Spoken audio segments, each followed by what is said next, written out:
Alain, tu aurais des ciseaux?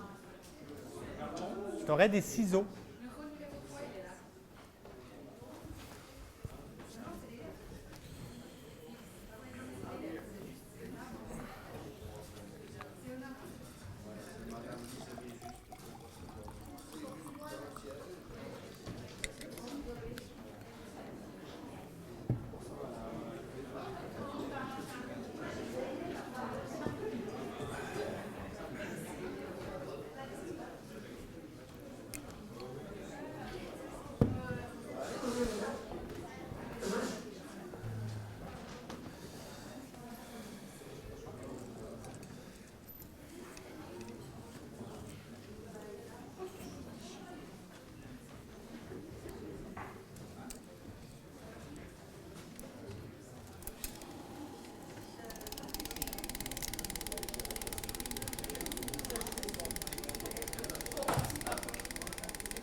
Il n'y a plus besoin. Ça va passer. Bah oui, mais comme ça, je sais que je peux tout te demander. Merci Alain. C'est gentil.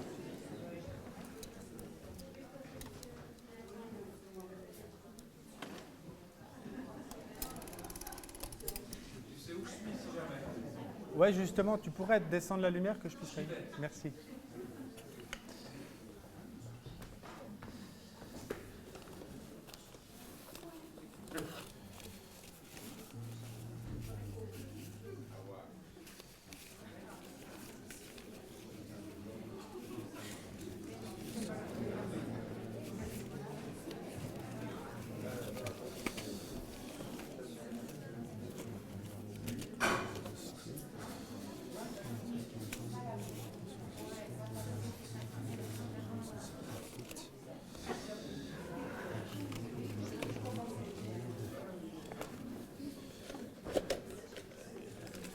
Merci.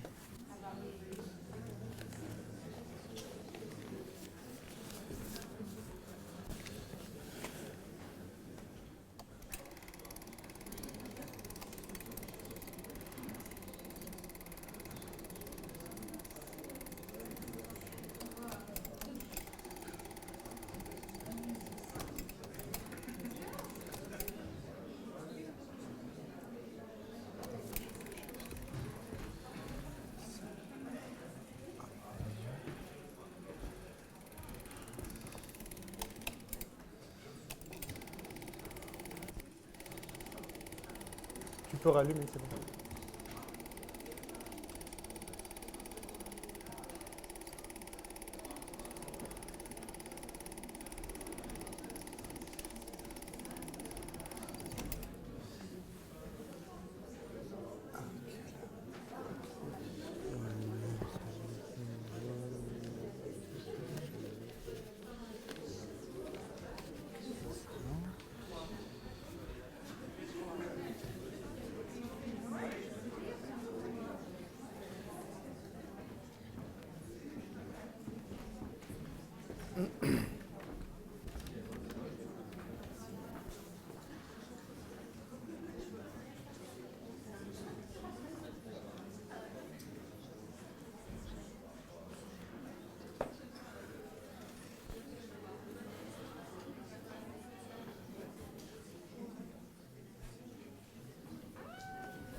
Voilà, mesdames, mesdemoiselles, messieurs, bonsoir. Tout d'abord, bienvenue chez vous. Je suis très content de partager cette soirée ici, plus particulièrement dans ce théâtre que j'aime beaucoup. Voilà, la première bobine que je vais vous passer ce soir, en fait, c'est la dernière bobine où on voit... je veux dire, c'est la première bobine de la soirée, hein, voilà. Mais c'est la dernière bobine où on voit des images de mon père. Parce qu'en fait, c'est la dernière bobine qui a été filmée avant l'accident. Alors, je la passe en premier. Non, en fait, on va faire comme ça, c'est plus simple. Je vous passe le film et puis on en reparle après. Ça va pour vous? Ok. Alors, c'est parti. Alain, tu peux descendre la lumière, s'il te plaît?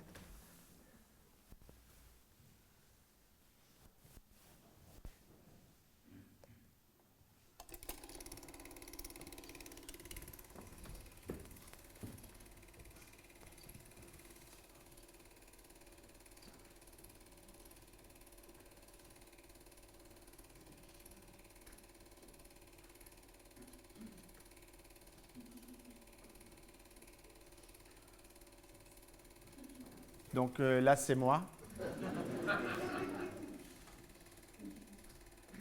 Le caleçon de bain doit être à une de mes sœurs, j'imagine. J'espère.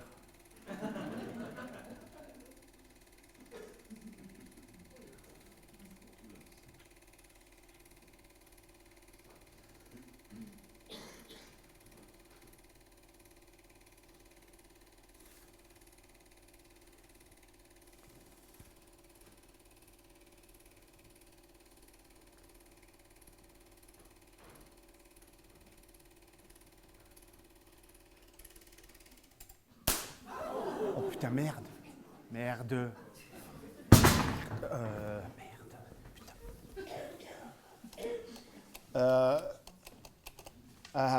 Alain, tu peux rallumer, s'il te plaît?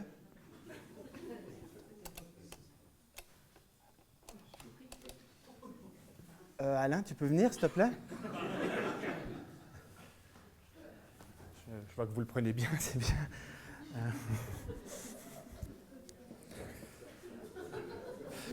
Vous inquiétez pas, donc Alain est technicien professionnel. Il a des doigts de fée et il va régler ça. Parce que moi, je ne saurais pas faire.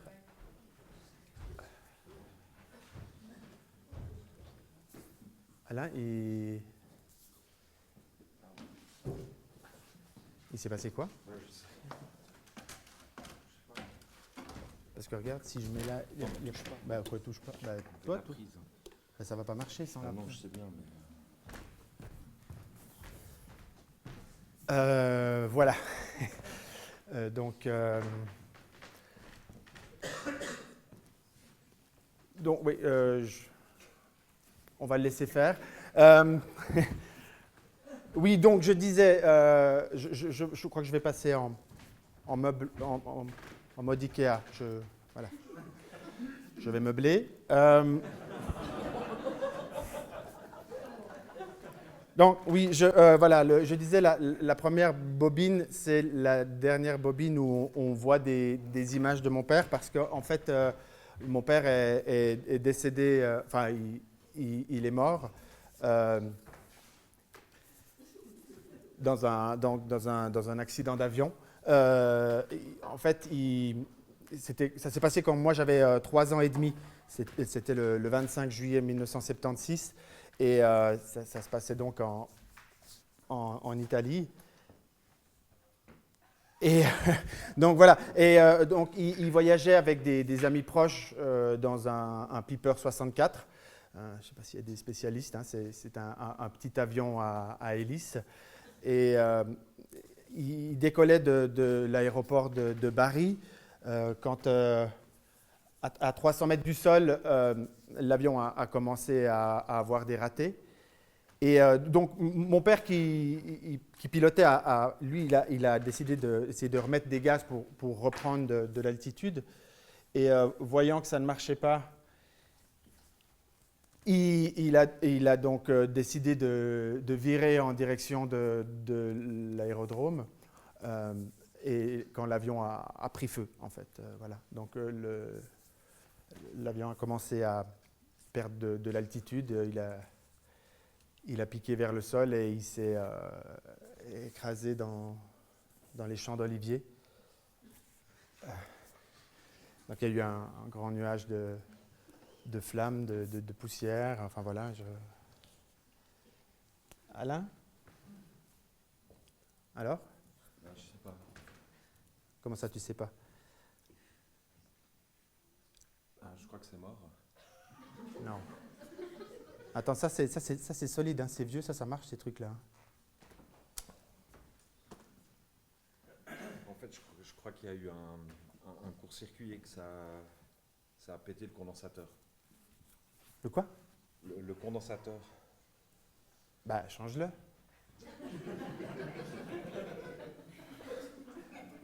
Non, mais tu veux.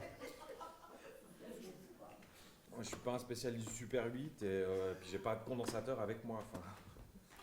Donc juste là, non, mais à part ça, on peut passer quelque chose ou pas? Non, je crois que c'est mort. Oh, putain. Il y a un cinéma à Payerne? Tant que ça vous fasse rire, mais... Bah, du coup, on fait quoi alors?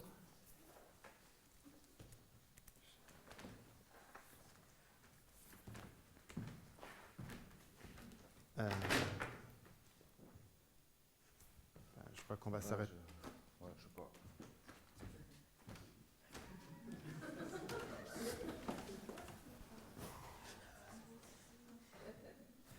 On va s'arrêter là.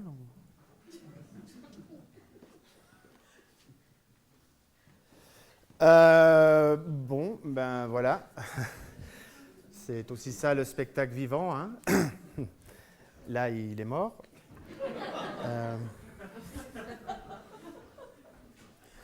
Est-ce que quelqu'un a Super 8 dans la salle? Je sais, la question est con, mais... Bon, ben super le Super 8. Ben voilà, quoi. Putain. Ouais, donc évidemment, ouais, voilà, du coup, le film est coincé dans l'appareil. Putain, la deuxième fois que mon père est coincé dans un truc qui crame.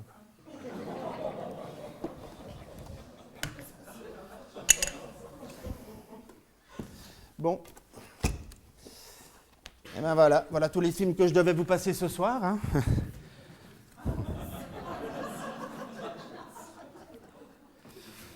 Noël sur le plongeoir, Noël à l'école suisse de ski, Noël à la ferme, Noël à Noël, 1978. Ah non, celui-là je ne devais pas le passer, non, ça. Anne en Italie. C'est marrant, sur mes grandes sœurs, j'ai retrouvé des tonnes de bobines. Hein. Sur moi, moins. Ça, c'est sûr, le premier enfant, on filme. Hein. Deuxième enfant, on filme.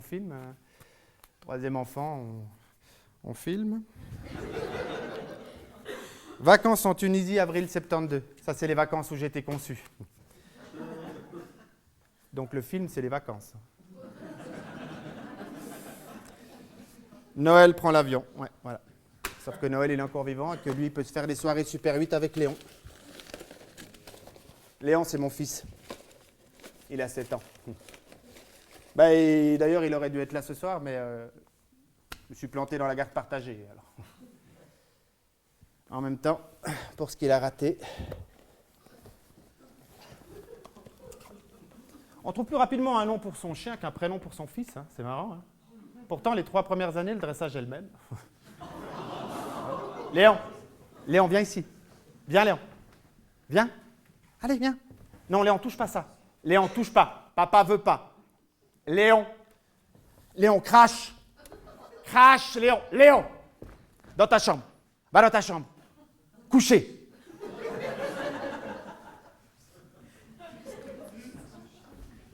Au début, je voulais l'appeler Noël Junior. Noël Junior. C'est des salauds, hein, ces Américains. Naître est déjà naître que le fils de son père. Puis m'est apparu Léon. J'ai d'abord adoré le clin d'œil, puis j'ai aimé le prénom. Vous avez remarqué le clin d'œil? Hein?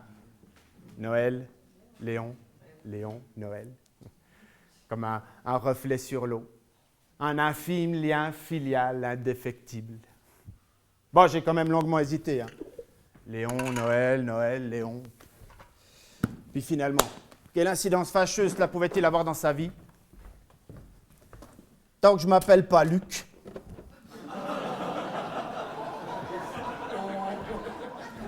Non. Je m'appelle Noël. Parce que je suis né le... Je suis né le...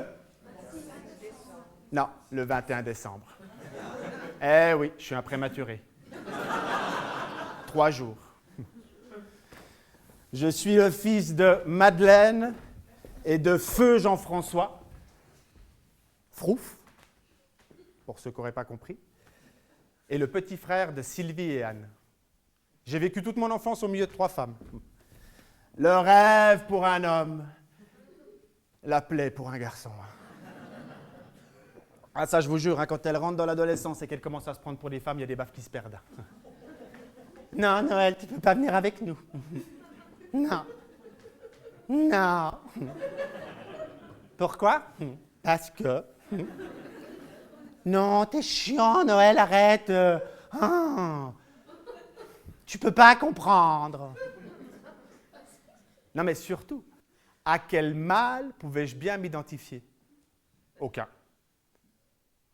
Si, Pyrrhus, le chien.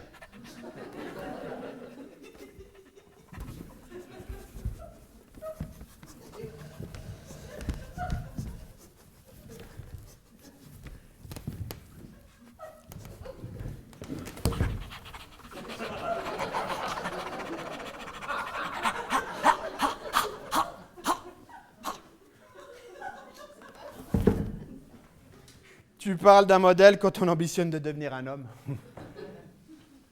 Je veux dire, un homme. Un vrai.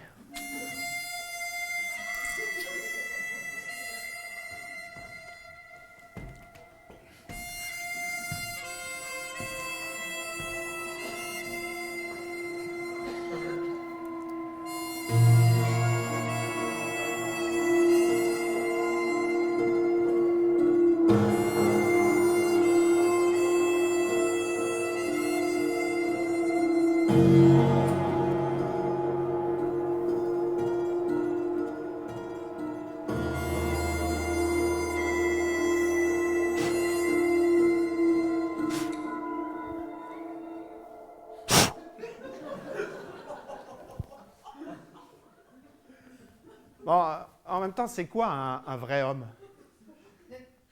Ça se résume quand même pas à avoir des couilles.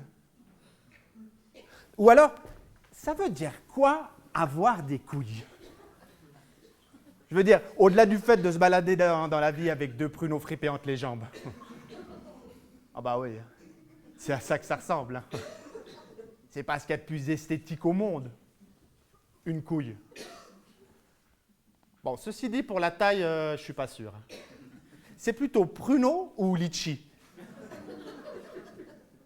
Bon, en même temps, est-ce que la taille a à voir avec la virilité? Juste pour savoir, dans la salle... Alain, tu peux rallumer un tout petit peu la lumière, s'il te plaît? Levez la main, les litchis.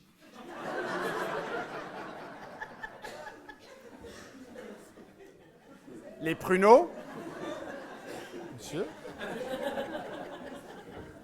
Ah ouais, il y en a quand même beaucoup qui n'ont pas de couilles. Hein.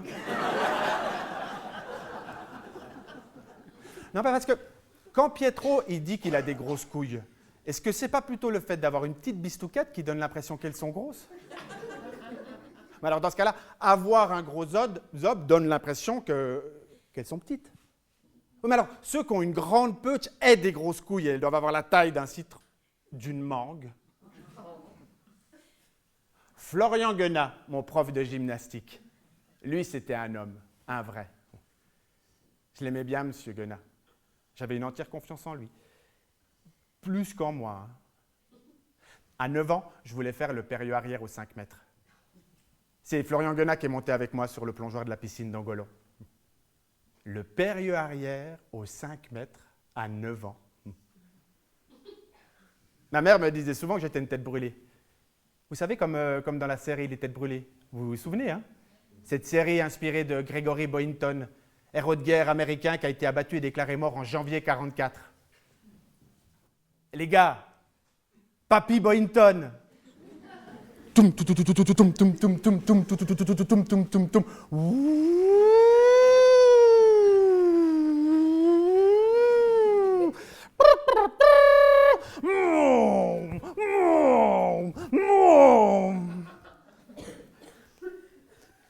Si je sautais du plongeoir, je confirmais mon rôle de tête brûlée.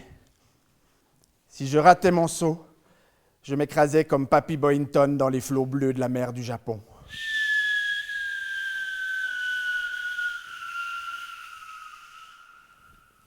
Paf les couilles. Bon, alors, Noël, ouais, c'est bien. Alors, tu te t'assieds au bout du plongeoir, hein, dos au vide, voilà, oui. Tu serres les jambes contre toi, tu tires la tête en arrière, tu te laisses aller, ça veut tourner tout seul, hein. Ouais, mais si ça tourne pas tout seul. Non, si tu tires bien la tête en arrière, ça veut tourner tout seul, hein. Oui, mais si ça tourne pas tout seul quand même. Serre bien les jambes contre toi, ça veut tourner tout seul. Oui. Et je relâche quand les jambes? Mais tu veux le sentir. Ouais, là je le sens pas. Et si je relâche trop tôt ou trop tard et que je fais un plat?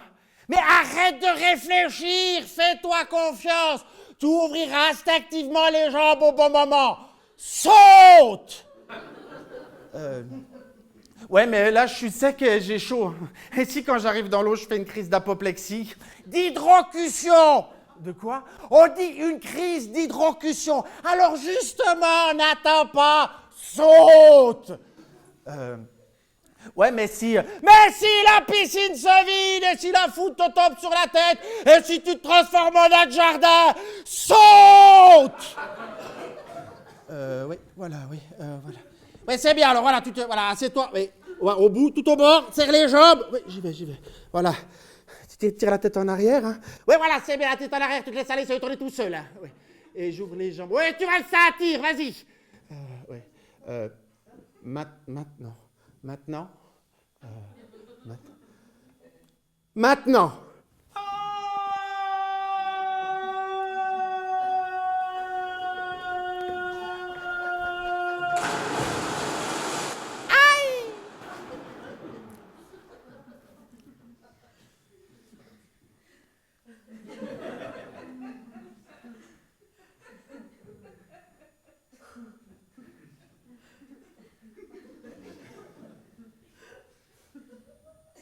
Je vais bien.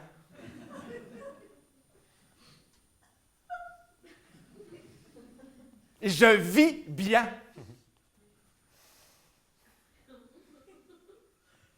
Je m'épanouis dans un métier expressif et créatif.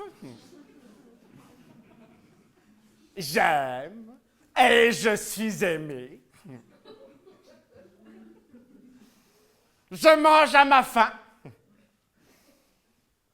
J'ai un toit, un enfant et j'ai réussi mon divorce. Pourtant, j'ai constamment le sentiment d'avancer avec un caillou dans ma chaussure. C'est désagréable, hein? Mais je marche. Je marche. Je marche. Je marche. Je marche. Je marche. Je marche. Je marche. Je marche. Mais j'avance pas. Aujourd'hui, j'aimerais avancer. Aller de l'avant. Lâcher prise. M'élancer. Aujourd'hui, j'aimerais... Résultat du concours de l'école suisse de ski de Verbier dans la catégorie cours compétition. Médaille d'or, Christopher Sullivan. Médaille d'argent, Noël Antonini. Médaille de bronze, Laurent Ansermo. Et la suite pour un petit chocolat, 4e Marc Andor Matten, 5e Oliver Hansom, 6e Steve Berthollet, 7e Steve Roduit, 8e Olivier Deschanais, 9e Nicolas Dupuis. Et la suite pour un petit chocolat. Cette phrase m'a poursuivi pendant des années. Surtout ne pas faire partie de ceux qui rentraient au chalet avec un petit chocolat. Ce samedi-là, ma cousine Isabelle avait gagné la médaille d'or. Bon, dans la catégorie filles. Mais elle tenait quand même la première place du podium, alors que moi... En arrivant au chalet avec ma cousine, mon grand-père maternel nous attendait sur le pas de la porte. « Alors, les enfants, vous voulez un sirop ?»« Oh oui, chic! Un sirop! Un sirop! Un sirop! Un sirop! Un sirop! Un sirop! Un sirop! » Ah non, Noël! Toi, tu ne rentres pas. Ici ne rentrent que les premiers. Le sirop pour les médailles d'argent, c'est dehors, sur le balcon.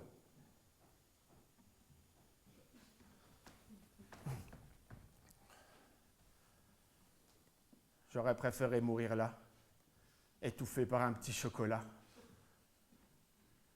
Dis, papa? Oui, Léon. Tu me le donnes, ton petit chocolat? Oui, Léon, tu peux l'avoir. Papa? Oui, Léon. Est-ce que ton papa était plus fort que toi à ski? Ben, je ne sais pas, Léon. J'avais 3 ans et demi quand il est mort. Ouais, mais s'il n'était pas mort, est-ce que tu serais plus fort que lui aujourd'hui? Ben, je ne sais pas, Léon. Il est mort. Ouais, mais s'il n'était pas mort! Mais je ne sais pas, Léon.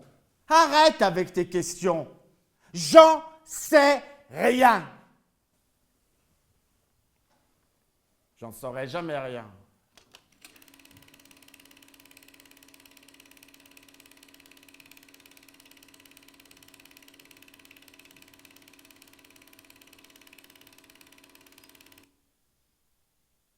Papa? Papa, c'est Noël. Est-ce que je serais plus fort que toi aujourd'hui? Parce que je ne sais pas. À chaque compétition importante, soit j'enfourchais, soit je tombais. Adolescent, le plus grand poster dans ma chambre était un ange ailé tournant le dos à une échelle. Un jour, j'ai réalisé que c'était moi qui n'ose pas m'envoler. Alors je l'ai brûlé. Mais ça n'a rien changé. Parce que j'ai envie de te vomir et que je n'arrive qu'à te pleurer. Parce que tu es parti sans dire adieu. Tu es parti, mais tu es toujours là. Fous le camp, papa. Lâche-moi. Fous-moi la paix. Laisse-moi. Dis quelque chose et libère-moi. Mais tu dis rien. Pour toutes ces raisons, j'aimerais t'avoir là, en face de moi, te foutre un grand poing dans la gueule et te serrer dans mes bras. Mais t'as brûlé. T'as brûlé toutes mes étapes. Si la mort de mon père dans cet accident d'avion est injuste, elle n'est pas injuste parce qu'il est mort. Hein. Non, ça c'est la vie. Elle est injuste parce que c'est moi qui aurais dû le tuer. Symboliquement, bien sûr. Hein. Cet accident m'a dépossédé de la possibilité de tuer mon père. Ah, j'ai omis de vous dire que ma mère était aussi dans l'accident. Oui.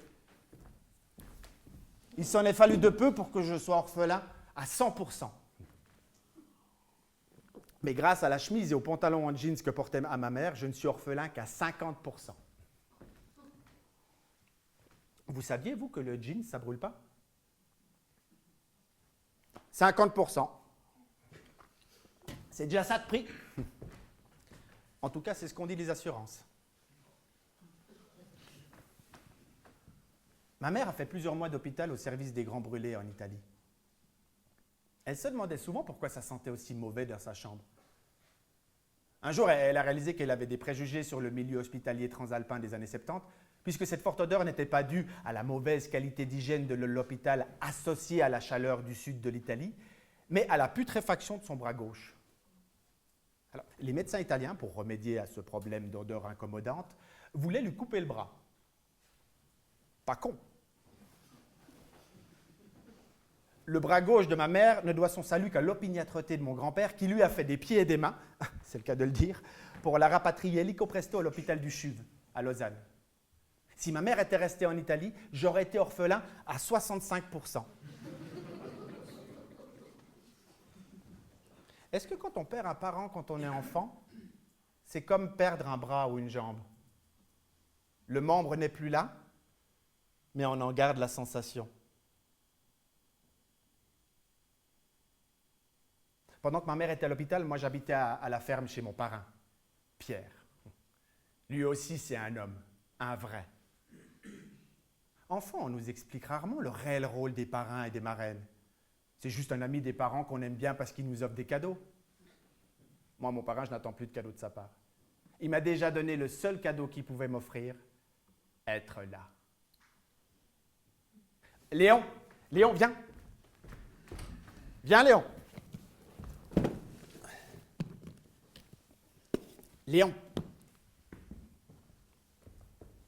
Tu sais, Pietro, ton parrain, si un jour ta maman et moi on meurt dans un accident dans d'atroces souffrances, eh ben c'est lui qui va s'occuper de toi. Il est chic, parrain, hein? Mais ça n'arrivera jamais que vous mouriez ensemble dans d'atroces souffrances. Pourquoi ça n'arriverait pas? Parce que vous êtes divorcés. Je me souviendrai toujours du jour où j'ai enfin revu ma mère. Elle est venue nous rendre visite à la ferme. Elle était là, tranquillement assise sur la terrasse, maigre et souriante. Elle m'attendait, comme si de rien n'était. « Maman !»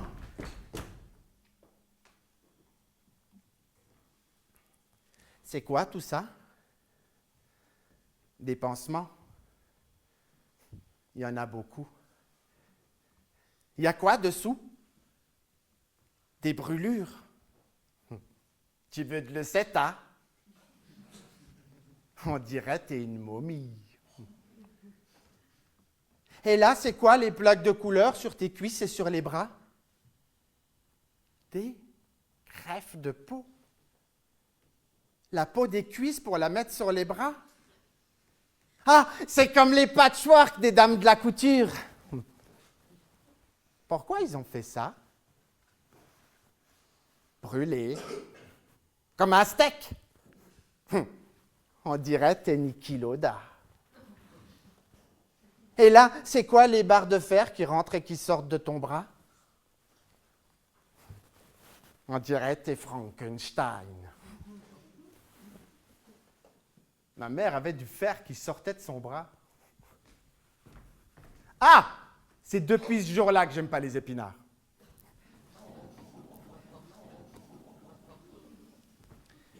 Les mois qui suivirent l'accident, j'ai régulièrement frappé ma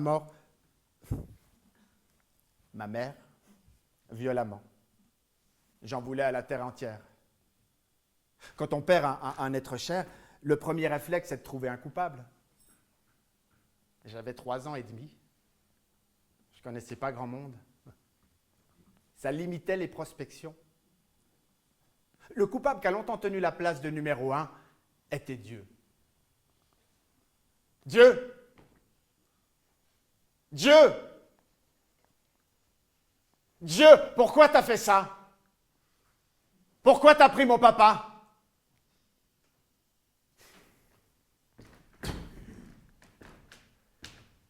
Qu'est-ce qu'il a fait de mal pour mériter ça? Il a raté la messe? C'est ça?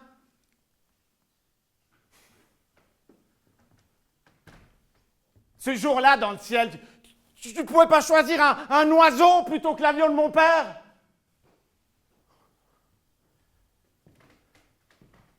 Qu'est-ce qu'il a fait de mal pour que tu l'exploses en vol?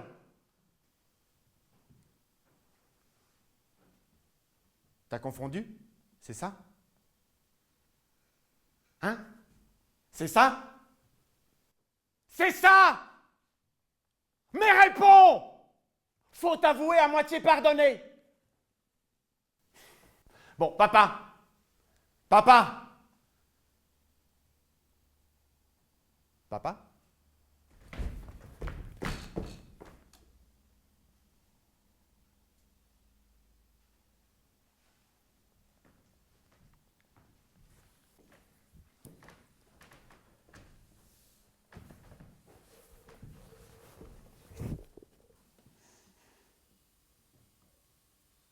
Pourquoi?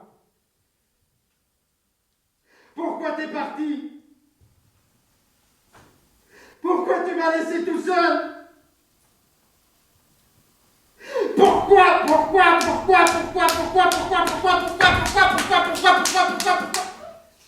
Oh non! Oh non! Pourquoi j'ai une tache? Oh non! Oh non, mince, je l'ai mis ce matin, c'est pas vrai. Ah, ça part pas. Alain? T'as du bicarbonate de soude? Bon, papa, pourquoi? J'ai continué régulièrement à parler à mon père. Je lui ai posé inlassablement les mêmes questions qu'à Dieu. Et il m'a donné les mêmes réponses que Dieu. Mais mon père, lui, il existait, non? Si. Si, j'ai cette carte postale que ma mère m'a donnée un jour. Attendez, là.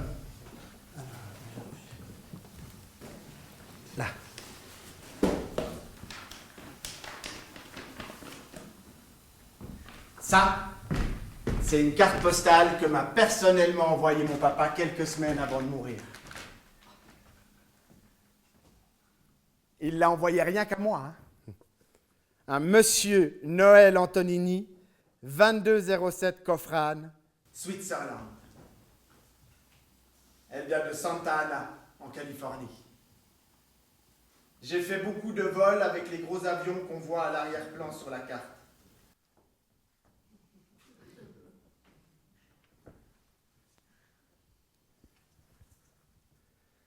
Ils ne nous appartiennent pas du tout.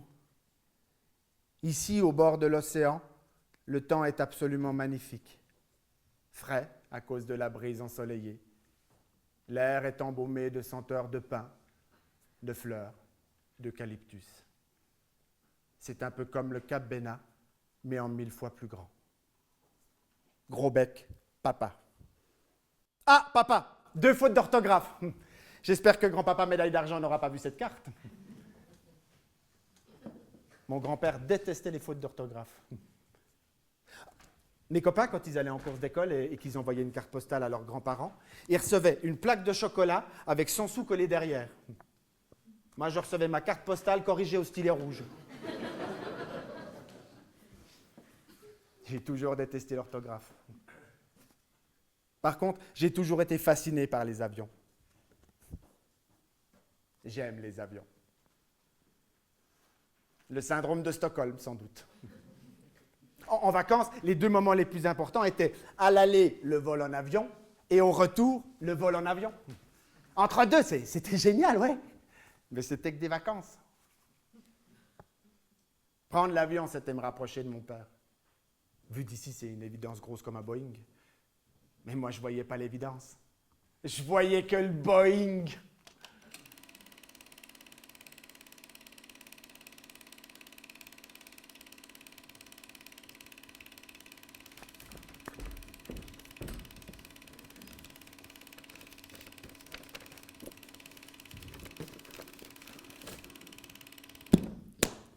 Quand je serai grand, je serai pilote de ligne. Tous les enfants veulent être pompiers, policiers ou pilotes de ligne. Mais moi, c'était vrai. J'avais une combinaison pyjama pilote de ligne que m'avait offerte mon grand-papa à Noël. Celui de la médaille d'argent. Oui, parce que mon autre grand-papa, le papa de mon papa, lui, il m'avait offert un circuit électrique.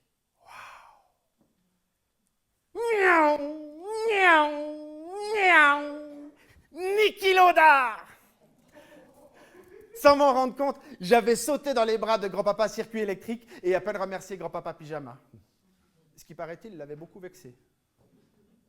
Bien fait pour sa gueule. Comme ça, il a vu ce que ça fait d'arriver médaille d'argent des cadeaux de Noël.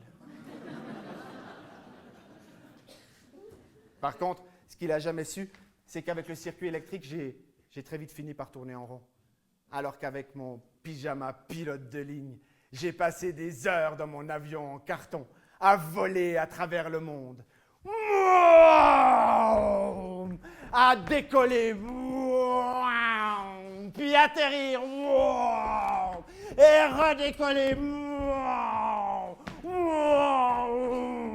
Papy Boynton a survécu à son crash d'avion. Oui, parce qu'en fait, il a été abattu et déclaré mort, mais en réalité, il a été capturé par les Japonais, puis libéré 20 mois plus tard pour être élevé au rang de héros national.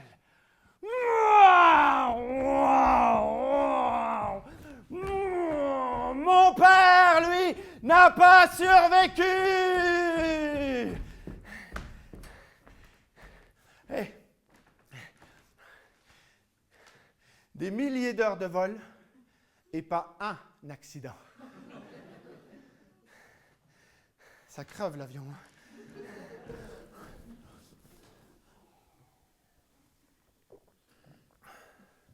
Et si le seul coupable était mon père lui-même? C'est vrai finalement, c'est lui qui le pilotait cet avion. Non. Non, c'est la faute des manutentionnaires de l'aéroport de Bari qui n'ont pas fait le plein correctement. Oui, parce qu'en fait, ces petits avions, c'est comme les tondeuses à gazon. Hein. Même si vous ne faites pas le plein complet, la jauge indique quand même qu'il est plein. Mais oui, bien sûr, c'est ça. Puis c'est crédible comme coupable. Mais oui, des Italiens du Sud, hein? Manoyon dans un petit aéroport. Si ça se trouve, pour arrondir leur fin de mois, ils faisaient des heures supplémentaires dans le milieu hospitalier transalpin comme médecins. Mais oui, c'est ça, bien sûr. Mais non, sauf que non. Ben non, en fait non, parce que l'accident a eu lieu au décollage. Alors au décollage, un plein-plein ou un plein pas plein. Non, attendez, c'est quand même sa faute, Aurital. S'il n'a pas bien fait son plein pas plein en faisant un plein trop plein. Parce que s'il avait bien fait son plein pas plein, l'avion n'aurait pas pris feu comme un zeppelin plein et pas paf l'Olivier. Salaud d'Italien! Selon l'avis du colonel de l'aérodrome militaire, le pilote, constatant que son moteur avait dératé et que l'avion perdait de l'altitude, aurait dû tenter immédiatement l'atterrissage au lieu d'accélérer pour prendre de l'altitude. Mon père, semble-t-il, aurait dû. Mais il a fait un choix. Le rapport d'accident dit aussi que l'autorité judiciaire a clos l'enquête et que quant à l'accident, il n'est ressorti aucune responsabilité de qui que ce soit.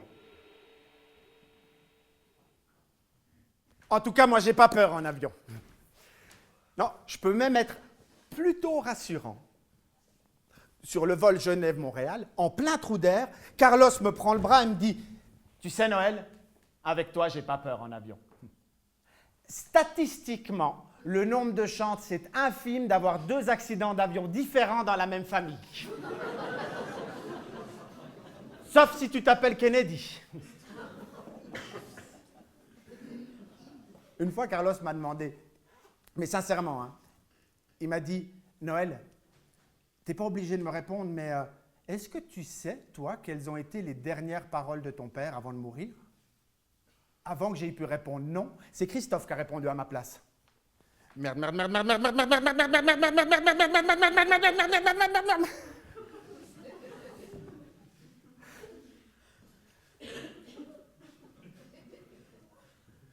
Est-ce que j'ai pleuré la mort de mon père? J'ai pleuré son absence, mais sa mort. À part ma mère transformée en Frankenstein, je n'ai aucun souvenir avant l'âge de 6 ans. C'est grave, Huguette? Huguette, ça a été ma psy.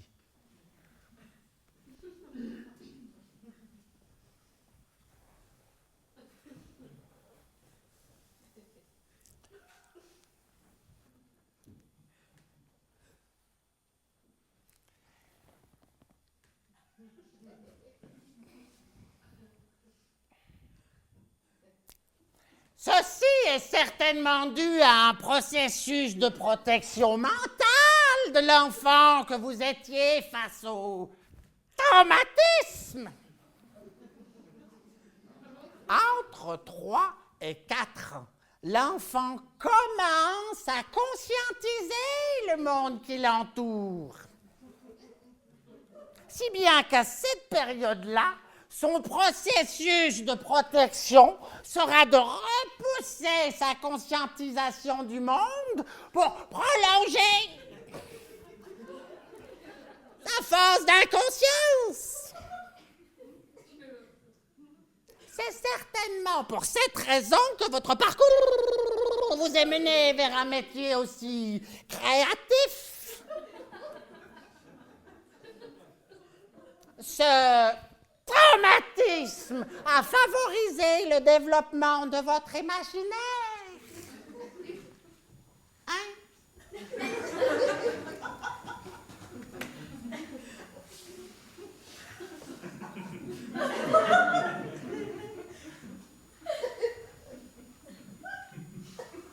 Comprenez-vous? Oui. Mais aujourd'hui, j'aimerais bien me souvenir de mon père. Il a certainement joué avec moi. Il m'a fait rire. J'ai entendu le son de sa voix. Il a bien dû me prendre dans ses bras. Nos peaux se sont touchées. J'ai dû me blottir dans son cou. Il n'y a pas longtemps, on m'a posé la question. Noël, est-ce que tu te souviens de ta première rencontre avec la mort? Et moi, j'ai répondu, oui. C'est un oiseau mort tombé du ciel que j'ai mis dans une boîte en carton et je l'ai enterré sous un arbre dans le jardin. Je me souviens encore exactement quel arbre et à quel endroit. La mort de mon père, je ne m'en souviens pas.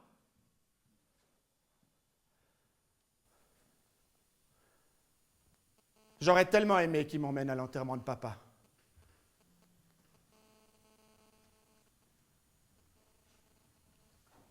Il n'y a pas une personne avec laquelle j'ai un lien proche qui ne soit morte au moins une fois. Je fais ça régulièrement, hein, d'imaginer que tel ou tel autre que j'aime est mort. Il fait grand beau et chaud ce jour-là.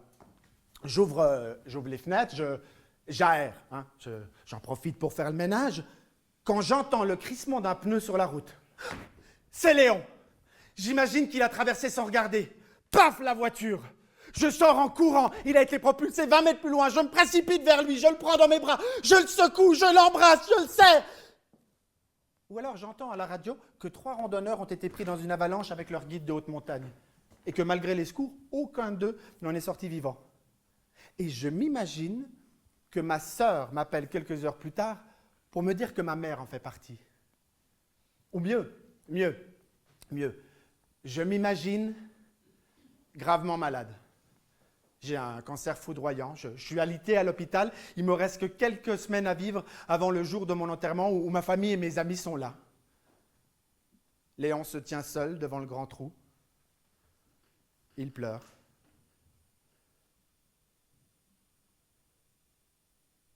Je m'invente ces histoires. Je sais que ce n'est pas les réalités. Mais ça touche quelque chose au fond. C'est plus fort que moi.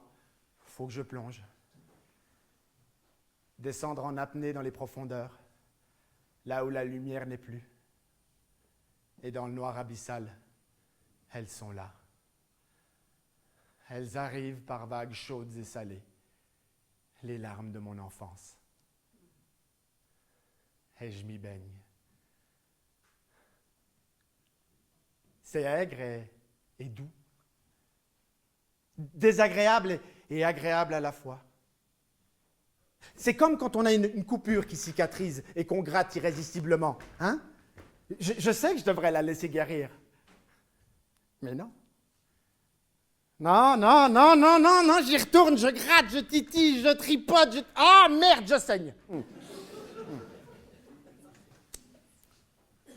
Il n'y a que le sang pour mettre fin à cette irrésistible envie. jusqu'à la prochaine fois. Hein, Huguette? C'est quand notre prochain rendez-vous? Huguette, est-ce que je conscientise là? Hein? Là, je conscientise bien. Hein? Marie-Thérèse, la mère de mon père, elle, c'est sur la fin qu'elle n'a pas conscientisé. Je suis allé la voir à l'EMS.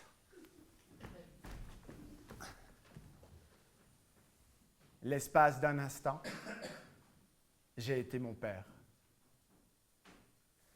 Bonjour, grand-maman. Ça va?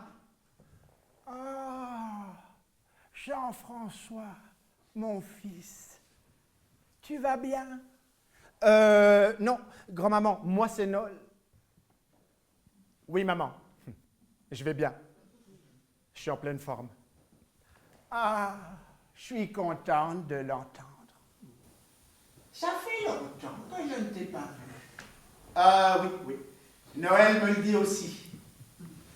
Tu sais, maman, il aurait bien voulu venir à l'enterrement. À l'enterrement? À l'enterrement? À l'enterrement d'André, ton pauvre père.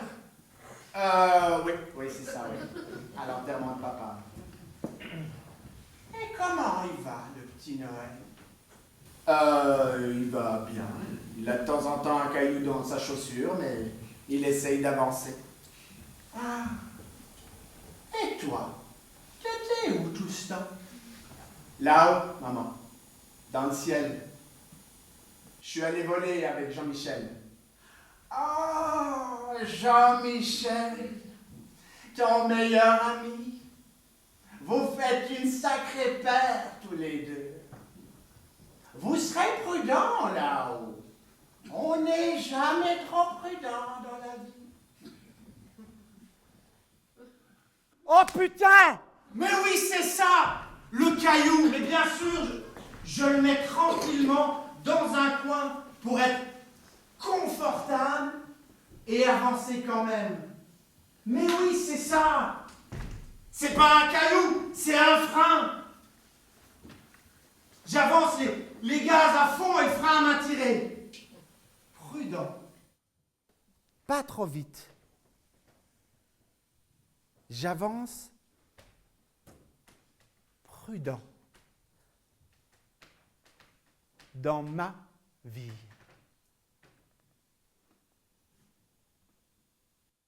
Je suis en train de mourir de ma belle vie. Grand-maman! Grand-maman! Moi, je suis trop prudent dans la vie. Grand-maman? Grand-maman? Oh merde, elle est morte. On dit que les vieux meurent de leur belle mort. Monsieur! Psst! Monsieur! Psst! Monsieur le vieux monsieur! Psst! Réveillez-vous, monsieur! Vous êtes en train de mourir de votre belle mort. Hein? Ma belle-mère est morte! Bonne nouvelle! Non. Vous êtes en train de mourir de votre belle mort. Moi? Enfin!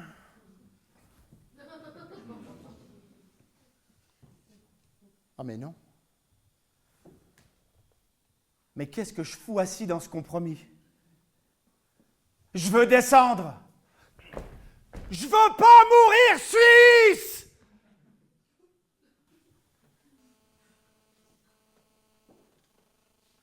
Et si mon père avait été trop prudent? Aurais-je été trop téméraire? Et s'il avait été moins audacieux, aurais-je été moins mesuré? Et s'il avait été moins orgueilleux, moins modeste? Et s'il avait écouté sa mère?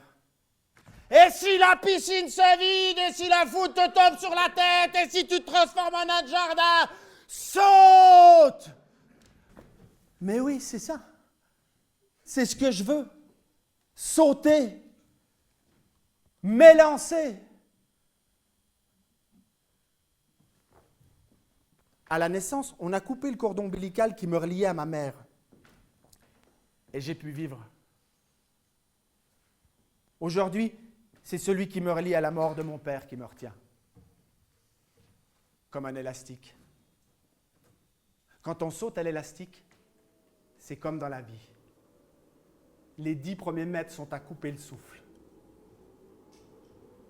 Nous, les hommes, on sent nos couilles remonter dans l'estomac. Une fois cette sensation passée, c'est jouissif. C'est généralement à ce moment-là qu'on crie « Youhouhou !» Quand l'élastique se tend, d'abord ça rassure. Ouf, je suis relié à quelque chose. Puis l'élastique se tend de plus en plus et la gravité nous rattrape.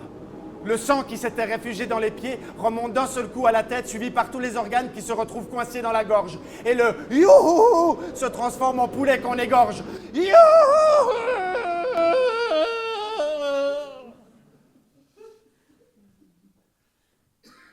Aujourd'hui, j'en suis là.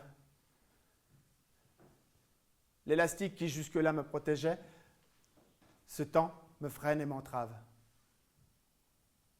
On saute à l'élastique pour se sentir vivre. Mais pour être vivant, doit-on pour autant sauter sans élastique ?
Bonjour Léon.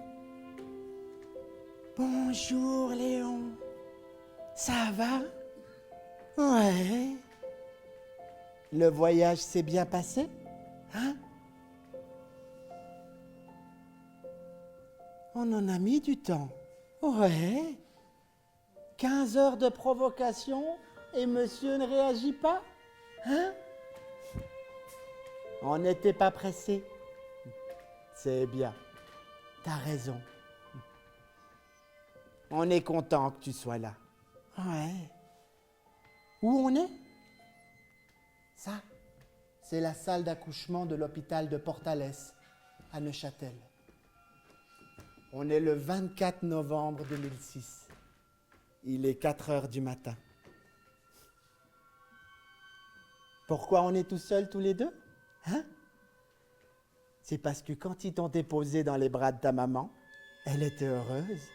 Ouais. Elle a souri. Puis elle a fermé les yeux et elle est devenue toute blanche. Puis toute grise. Ils t'ont déposé dans mes bras et les médecins ont pris le lit de maman pour l'emmener loin là-bas.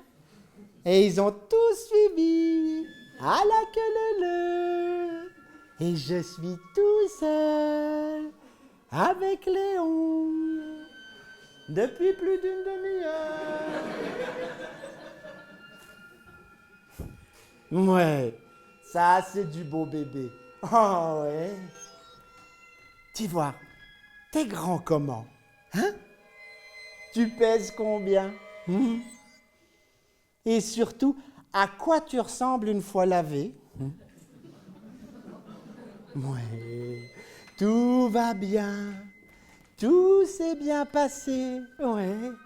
La première demi-heure de ta vie seule avec papa, t'en as de la chance, ouais. Dis Léon, tu me reconnais, hein? Tu sais qui je suis? Tu reconnais ma voix? Dis-moi qu'on n'a pas fait toutes ces heures d'autonomie pour rien. Je suis papa. C'est moi papa. Papa. Papa. Papa. Oui, Léon, papa est là. Papa sera toujours là pour toi, lui.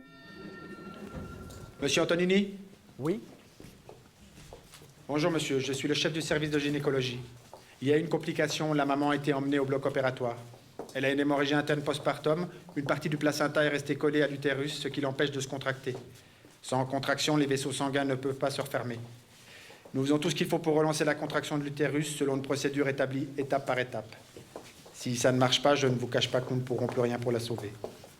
Actuellement, elle ne réagit pas aux 2 premières étapes. On sera fixé dans l'heure qui suit. Excusez-moi, je dois vous laisser.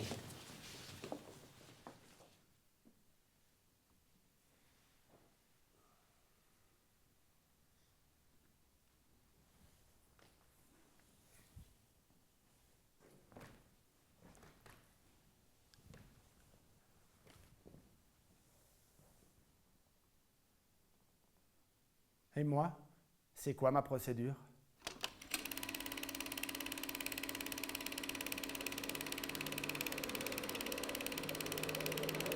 Selon l'avis du colonel de l'aérodrome militaire, le pilote constatant que son moteur avait dératé. Bonjour monsieur, je suis le chef du service de gynécologie. Il y a une complication, la maman a été emmenée au bloc opératoire. Résultat du concours de l'école suisse de ski de Verbier dans la catégorie compétition. Aurait dû tenter immédiatement l'atterrissage et nous accélérer pour prendre une hémorragie interne postpartum. Une partie du placenta est restée collée à l'utérus, ce qui l'empêche de se contracter. Sans contraction, les vaisseaux sanguins ne peuvent pas se refermer. Médaille d'argent.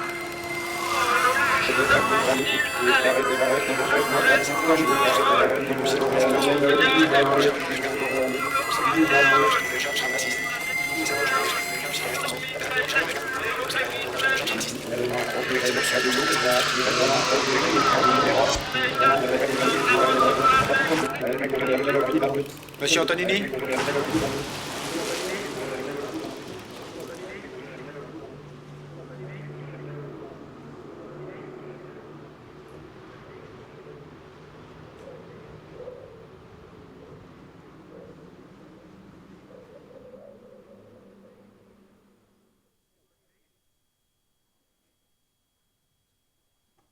Allô, Pietro? C'est Noël. Excuse-moi de te réveiller en pleine nuit. Léon est né. Mais il y a eu des complications. Magali a fait une hémorragie interne. Je me sens pas bien. Je suis fatigué. Ça fait plus de 24 heures que je suis debout et si les choses se passent mal, je ne suis pas sûr d'avoir l'esprit assez clair pour prendre les bonnes décisions. J'ai besoin d'aide. Est-ce que tu peux venir? J'appelle aussi Rachel, sa marraine. Rachel viendra aussi au plus vite. Elle, ça lui coûtera 250 francs. Paf, le radar.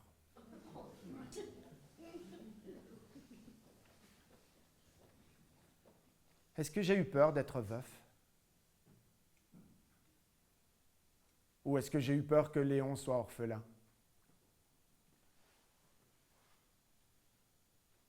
Non. Que Léon soit orphelin. Le 24 novembre 2006, avec la lumière du jour, reviendra la vie. Magali trouvera la force de revenir parmi nous. J'ai adoré la nuit où Léon est arrivé.